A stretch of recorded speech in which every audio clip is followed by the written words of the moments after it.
हेमांग जी, अब सीधा आरोप आप पर भी है और भारतीय जनता पार्टी पर भी है कि सिर्फ वोट लेने के लिए आप लोग राजनीति करते हैं और कांग्रेस ने तो कुछ किया ही नहीं। यही वजह है कि 27 सालों से गुजरात की जनता आप पर विश्वास नहीं कर पा रही है। आपके एक भी मुद्दे को अपना मुद्दा नहीं समझ पा रही है गुजरात की जनता। देखिए, मेरे भाई तो बातें करेंगे। नरेंद्र मोदी जी ने अभी तक अच्छा है कि सपने देखने पर जीएसटी नहीं लगाया है, तो ये तो बात करेंगे, अपनी बात करेंगे, अपनी बात रखेंगे। मुझे इनके ऊपर कुछ बोलना नहीं है। मुझे जो हिरेन भाई ने बोला कि आपने क्या किया, अमर सिंह चौधरी जी ने क्या किया और हमने क्या किया, तो मैं आपको बताता हूं कि 8 अगस्त 1972 को बख्शी पंच कमीशन, जो ओबीसी का कमीशन है, उसकी अपने रचना की थी और 27 फरवरी 1976 को उसने कमीशन ने रिपोर्ट सबमिट किया था और 10 जनवरी 1985 में 27% ओबीसी का लाभ मिला था। अब ये लाभ जो है ओबीसी का, ये लाभ सब जगह था। भारतीय जनता पार्टी के शासन में अभी स्थानिक स्वराज के इलेक्शन में जो ओबीसी की अनामत थी, वो अनामत जो 10% थी, वो इन्होंने हटा दी। ये हटाने का कारण भी इन्होंने नहीं बताया। कांग्रेस ने आंदोलन किया, बोल रहे हैं क्या किया हमने ओबीसी समाज के लिए कांग्रेस ने आंदोलन किया। हमने मांग की कि ओबीसी सब प्लान होना चाहिए। हमने मांग की कि हम पूरे बजट का ओबीसी सब प्लान भी आप नहीं दे रहे हो।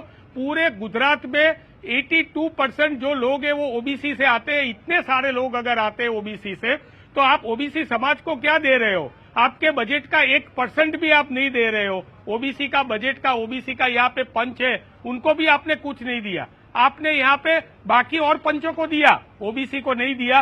दूसरी बड़ी बात जो भारतीय जनता पार्टी के प्रवक्ता ने बोला कि हम परिवर्तन करेंगे, जो प्लान है नर्मदा तापी पाल लिंक में, परिवर्तन नहीं, स्थगित नहीं, उसको रद्द करना है आपको। अभी भी आप ये बोल रहे हो कि परिवर्तन करेंगे, इसका मतलब ये है कि क्या प्लान? यहाँ पे आप इंडिया टीवी के माध्यम से जनता को बताइए, भारतीय जनता पार्टी के प्रवक्ता बताए कि नर्मदा तापी पाल लिंक आपने स्थगित किया है, उसको रद्द करने वाले हो या आप उसमें परिवर्तन करने वाले हो? इस पर जवाब भारतीय जनता पार्टी के प्रवक्ता देंगे, लेकिन आप मुझे बताइए, राजनीति तो परसेप्शन का खेल है। प्रधानमंत्री नरेंद्र मोदी देश के पहले ऐसे पीएम हैं जो मानगढ़ धाम जाते हैं और आदिवासियों को सम्मान देते हैं।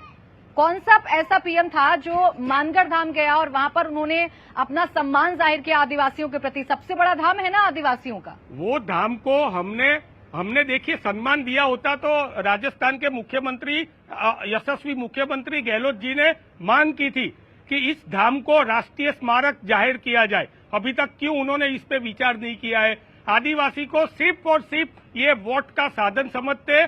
आपको बताना चाहिए कि क्यों आपने इनको राष्ट्रीय स्मारक जाहिर नहीं किया है। ठीक है हिरेन जी, इस बात का जवाब दीजिए कि राष्ट्रीय स्मारक की अगर बात उठ रही थी और आप इतने ही आदिवासी हितैषी हैं, तो प्रधानमंत्री नरेंद्र मोदी ने वो मांग मानी क्यों नहीं, इतनी देरी क्यों की?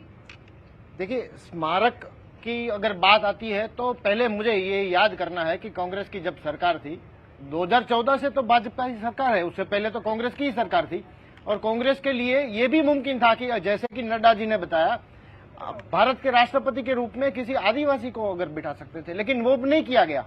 न इतना, बल्कि गुजरात में आदिवासियों के लिए जो सुविधाएं देनी चाहिए थी वो कभी देने के लिए, क्योंकि राजनीति खेलनी थी इनको। जिस तरह से 7 सिस्टर का एग्जांपल हमारे सामने है, जो कभी 7 सिस्टर यानी हम जो उत्तर पूर्वी राज्य है उसको कभी नहीं किया। इसी तरह से कांग्रेस ने वो राजनीति की।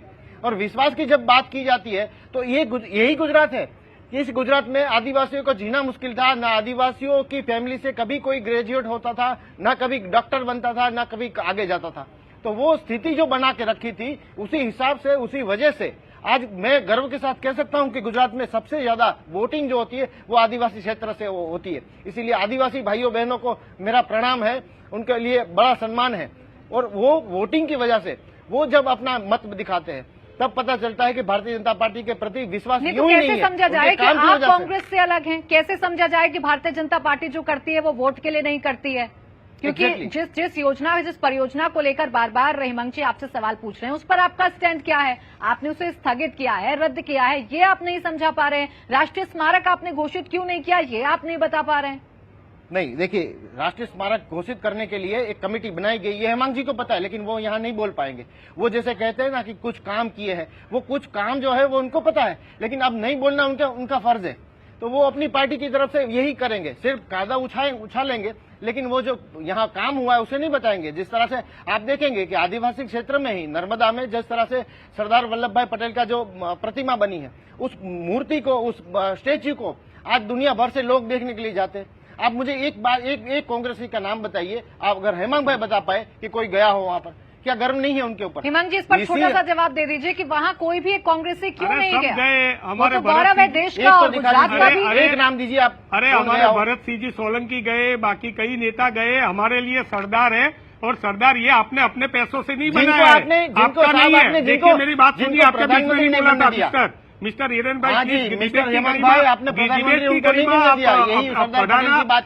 कम करना आपके हाथ में है भाई साहब। देखिए हमारे सभी नेता गए, मैं आपको बता रहा हूँ कि यहाँ पे सरदार पटेल अभी आनंद में आए थे, क्यों वड़ा प्रधान श्री सरदार पटेल के घर पे बोरसद में नहीं गए? क्यों नहीं गए वहाँ पे? सरदार पटेल के आनंद में जो भी आता है उनका दर्शन करने के लिए जाते हैं, क्यों नहीं गए? यहाँ पे गुजरात में सरदार पटेल स्मारक है, एयरपोर्ट से आते हैं, इतने बड़े बड़े नेता इनके आते हैं, एक भी नेता वहाँ पे सरदार पटेल स्मारक में अभी जा रहा है? नहीं जा रहा है, क्योंकि इनको सरदार के प्रति घृणा है। इन्होंने सिर्फ सरदार का वोट लेने के लिए इस्तेमाल किया है। इंडिया टीवी हर वक्त हर जगह डाउनलोड करने के लिए सर्च करें India TV news Google play store या ऐप स्टोर पर।